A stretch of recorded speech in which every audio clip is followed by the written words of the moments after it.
Good evening, folks, and welcome to the Sci-Fi Corner. I'm your host, Sean Patrick Erschen, and this week we are talking about Star Trek. Now, when it comes to Star Trek, the original series on television is, in my opinion, the greatest example of science fiction on the screen. So I'm basically going to show off my Star Trek collection and just talk a little bit about why I love it so much.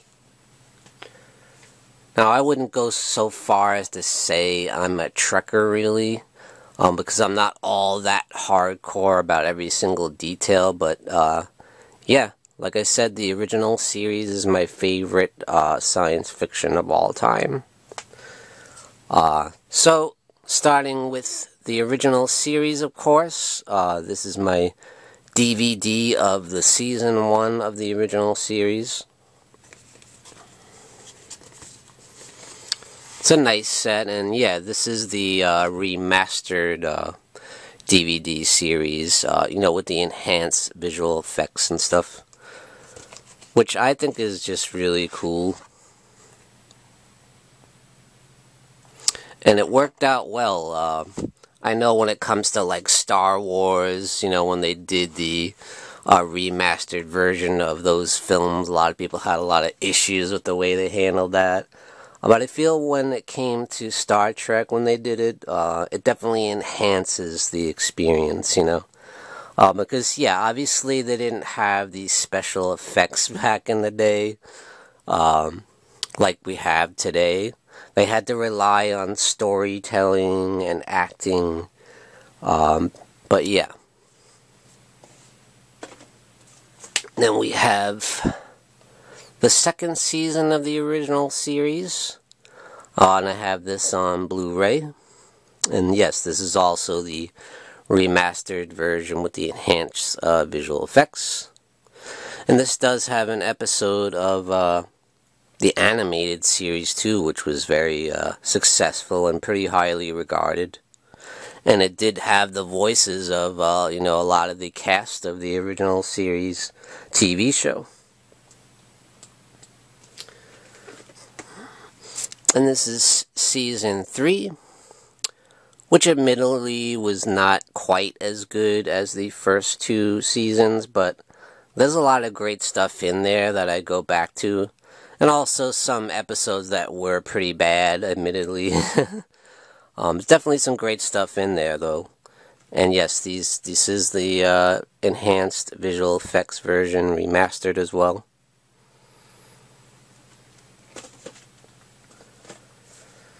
We have Star Trek The Motion Picture, which is the first big screen adaptation of the original TV series. And, it's kind of sad in a way because with their big screen debut, and it was a big budget film with big time special effects, the movie has serious pacing issues. It's very, very slow. I find it hard getting through it. Not necessarily that it's a bad film, it's just boring because of this pacing, I feel like it had so much potential to be great. But yeah, someone needed to do some serious editing. I mean, they spend literally like a half hour when they first see the Star Trek Enterprise, just circling around it and just going, ooh, ah, it's like, come on, get to the point. But yeah, the original cast is great as always, and it's great to see them up on the big screen. But yeah, it could have been better. And this is the Collector's Edition DVD.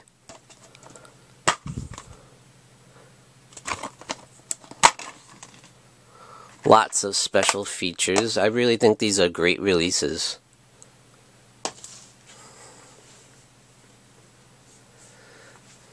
Star Trek II: The Wrath of Khan, which most people would consider to be the best Star Trek movie. I think most people would agree on that. And, yeah, I can't argue with that either. This is such an improvement on the motion picture that's got much better action, much better editing, much better pacing. The cast is at their best. It's much more colorful, where if you watch the motion picture, you know, somebody made this stupid decision to make their uniforms all gray, so they're just bland and boring, and that kind of sets the tone for the movie, where this film they went with the nice, you know, red suits, and everything looked great. The special effects are still great, but the story is great, and you got an awesome villain in Khan who comes back from the original series, played by Ricardo Montalban. Just the battle of wits between Captain James T. Kirk and Khan is just so great and so fun to watch. Just chewing up the scenery. Star Trek III: The Search for Spock is an interesting one. Although not all that great, I feel like it is definitely a step down from The Wrath of Khan. I've heard a lot of people say that when it comes to the movies, like the odd number ones are bad and the and everything else is good, you know. And that kind of is true in a way when it comes to the original series movies anyway. Yeah, so as we saw in Star Trek II: The Wrath of Khan, Spock had apparently died. So in this movie, they do kind of try and bring him back, and the story does focus on that. And also has the Klingons as the main villains, led by Christopher Lloyd, who is great in this film. We also get to see the explosion and the destruction of the U.S.S. Enterprise. So that's pretty cool.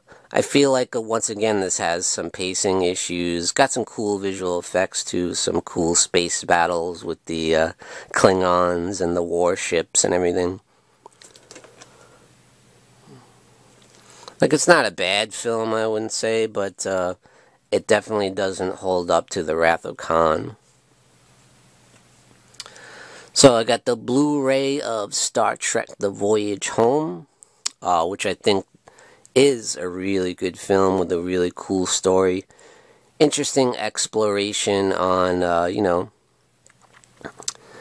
the preservation of animal wildlife. You know, that's kind of the point they're making here with the whales, and a great story, and it's cool to see the cast go down to Earth, you know, and, you know, they're kind of like fishes out of water. They're in the past, so, you know, and they're from way in the future, and it's kind of fun to see them trying to adapt to this kind of primitive life compared to theirs.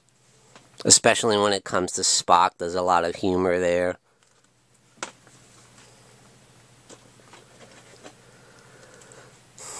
Then Star Trek VI: The Undiscovered Country was kind of the last full film for the original cast of the original television series. This was kind of their last big hurrah. And they went out with a bang. This is definitely a solid film. With great effects, and the original cast is amazing in this film. And yeah, really enjoy this one. Definitely a return to form for the series. Notice I kind of skipped over The Final Frontier, which was directed by William Shatner, because it's easily the worst in the series. It's easily the worst Star Trek film of all time, I think. I will eventually get it just to complete the series, but I definitely don't care for that one. Then we have Generations, which is the film where we do kind of see the cast from the original series, at least part of them. Spock did not return for this one. And it acts as a passing of the torch, basically, to the Next Generation cast, led by, of course, Patrick Stewart as Jean-Luc Picard, and his crew of the Enterprise B. But we do get to see a cool adventure with Malcolm McDowell as the villain, and we get to see Picard and Captain James T. Kirk, you know, team up together and fight the bad guy, and it's a lot of fun. I actually do enjoy this one. Admittedly, I'm not a huge fan of the Next Generation or really any of the other iterations of Star Trek. Except for, I'm going to get to that in a little bit. But yeah, when it comes to the television shows, I will say the Next Generation is the best of the later Star Trek shows. But I never really got into it. I always found it kind of boring, to be honest. Well, I feel like the original series was much better written and much more colorful and much more entertaining when it comes to like the adventure aspect, you know, going down to investigate these planets and helping the villagers kind of put the pieces back together of their land and stuff like that. You don't get too much of that in Next Generation, I found. Mostly it's like these space battles of, you know, not a whole lot of exploration of other planets, really, that I found. That's one of the things I love about the original series. Not only is the storytelling great, where they use aspects of real life and put them into these science fiction stories. Sometimes they put politics in there and political issues, and they weave it into these like science fiction stories, and it's so great. Not only that, is the acting is phenomenal, you know. Like I said, they didn't have the special effects back in those days. They had to rely on acting and storytelling, and that's what's so great about it. And it looks so colorful, the look of the film. So they didn't have the special effects, but they were very colorful with the outfits and the costumes and everything. And it's so great to watch. It's so visually appealing. And I think the enhanced special effects versions that they did, the remastered version, you know, it does look great on screen when you look at it in like 4K or on the Blu Rays and all that. It looks so good now. And that's what I think Star Trek will always hold up in that sense.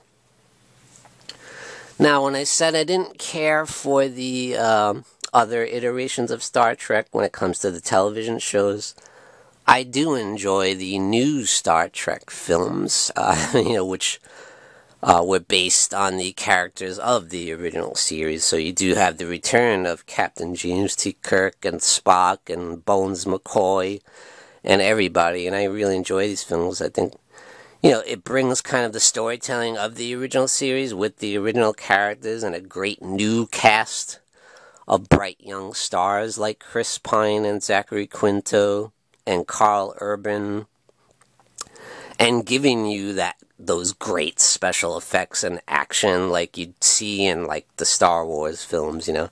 So it is almost like a mix of Star Wars into Star Trek to make it kind of, I guess, a little bit more hip and cool to the modern audiences, almost making Star Trek cool, where I don't know what it is, people think of Star Trek as being this geeky, nerdy thing, so this kind of brings it into the modern age and makes it a little bit more hip and cool, the huge budget, and making it like a big blockbuster thing, you know.